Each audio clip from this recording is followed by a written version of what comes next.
tenho ceratocone. E agora?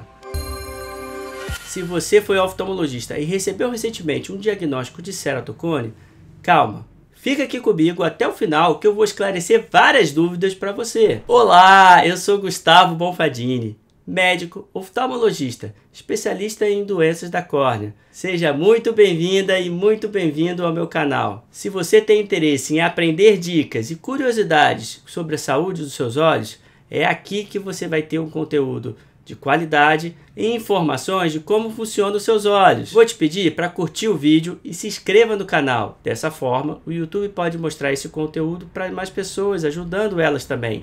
O ceratocone é uma doença relativamente desconhecida pela população geral.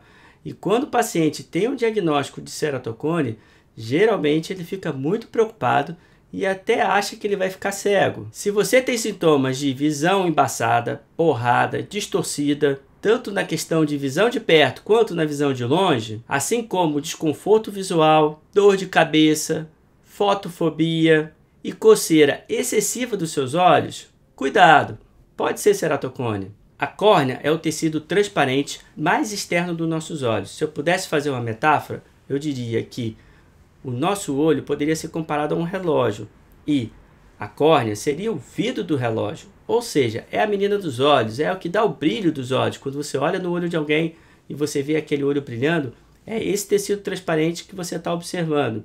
Quando há uma perda de forma regular dessa córnea e um afinamento, muitas vezes esse paciente vai ter um astigmatismo aumentado, uma miopia aumentada e uma visão muito embaçada e fora do comum, ou seja, que muitas vezes não vai ser possível corrigir com um simples óculos, e aí esse paciente vai ter que migrar para outros tratamentos específicos. Então, é importante você entender que esse astigmatismo aumentado, essa miopia aumentada, vai fazer com que a visão desse paciente fique ruim e essa córnea muitas vezes fique deformada, muitas vezes até no formato de um cone propriamente dito. Eu, como especialista no tratamento de doenças da córnea, eu verifico todos os dias no meu consultório pacientes com ceratocone, muitas vezes que tiveram um diagnóstico recente em outros serviços e vêm procurar por uma segunda opinião. E muitas vezes esses pacientes com diagnóstico de ceratocone, eles têm uma falsa ideia de que eles vão ficar cegos. Calma, isso não vai acontecer provavelmente, mas precisa de algumas orientações para poder fazer o seu tratamento de forma adequada, acompanhando de perto com o seu médico oftalmologista, especialista em doenças da córnea. Apesar de ser ainda desconhecida de forma geral pela população, o ceratocone é uma doença relativamente comum no Brasil. É uma doença genética, mas também que tem fatores ambientais. Dentre os fatores que eu poderia elencar, 2 são os mais importantes. O hábito de coçar os olhos está diretamente relacionado à deformação da córnea. E o segundo, que tem sido observado mais recentemente, é o hábito de dormir com a mão pressionando os olhos. Ou seja, não faça isso. Ninguém coça os olhos porque quer, obviamente. Então, por isso que é importante você procurar o seu médico oftalmologista, porque ele vai conseguir tratar essa alergia ocular e melhorar esses sintomas para que você não coce os seus olhos. Se só de ouvir falar de coceira nos olhos, você já sentiu a vontade de coçar os olhos? Calma, para. Faz o seguinte, tira o dedo do olho e deixa o seu like. Deixa uma curtida no vídeo para eu saber que esse conteúdo está sendo útil para você. O primeiro passo para iniciarmos o tratamento do ceratocone é o paciente entender que o tratamento está literalmente na mão dele. Por quê?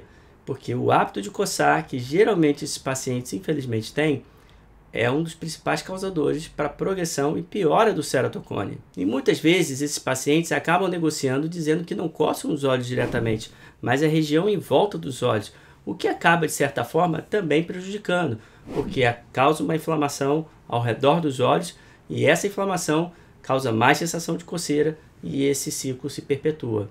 Então, você vai se perguntar, Dr. Gustavo, significa que se eu coçar os meus olhos, eu posso desenvolver e aumentar o meu ceratocone?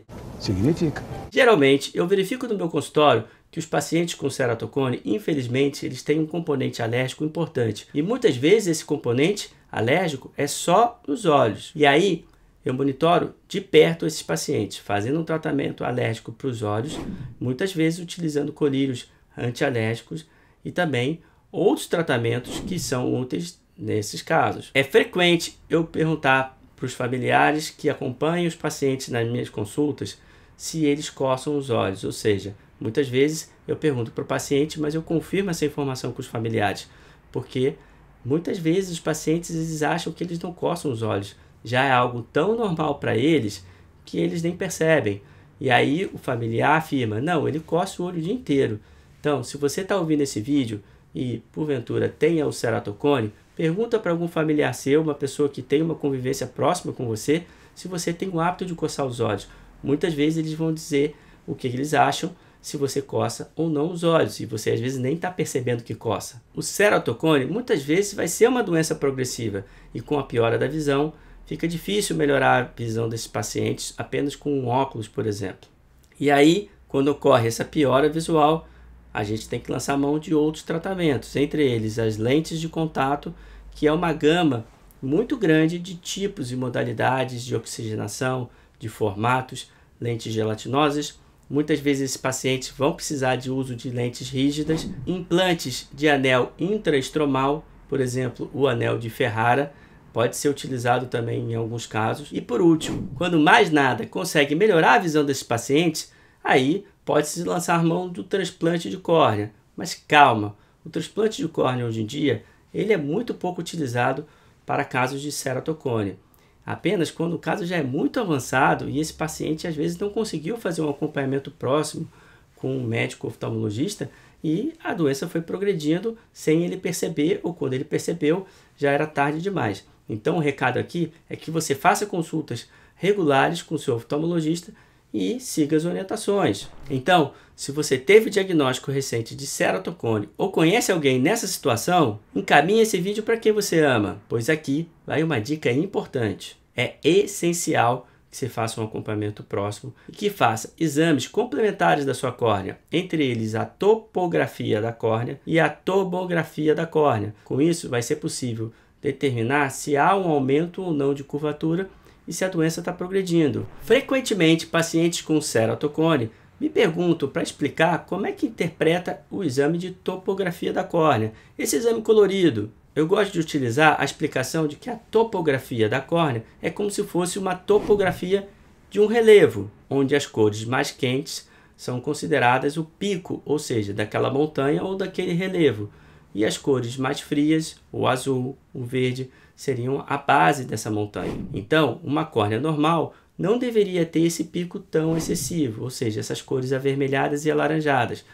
E uma córnea que tem o ceratocone vai ter essas cores mais avermelhadas e alaranjadas no pico desse ceratocone, dessa doença. E aí você vai se perguntar, Dr. Gustavo, quando a cirurgia do ceratocone é indicada?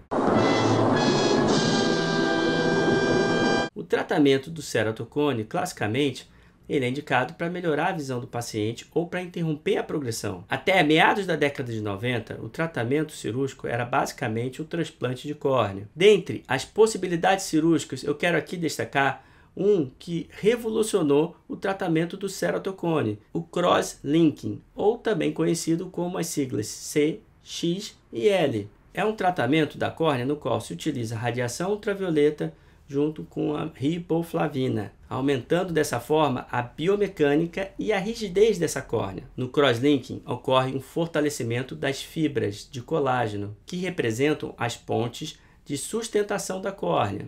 Então, esse aumento de resistência diminui de forma importante a elasticidade dessa córnea, reduzindo assim a chance de piora e progressão do ceratocone. Espero que esse vídeo tenha respondido as suas dúvidas sobre o ceratocone, mas se ainda tem alguma dúvida que você gostaria de sanar, deixe aqui nos comentários que vai ser um prazer poder explicar para você a sua dúvida e também, muitas vezes a sua dúvida pode ser um tema de um novo vídeo no qual eu faça. Se você gostou do vídeo, deixe o seu like e compartilhe com amigos, muitas vezes essas informações podem ser úteis para eles também. E ó, eu estou também no Instagram, lá eu divido várias informações sobre a oftalmologia e a saúde dos seus olhos. Me segue lá para mais conteúdo sobre a saúde dos seus olhos e oftalmologia. Um forte abraço e até a próxima!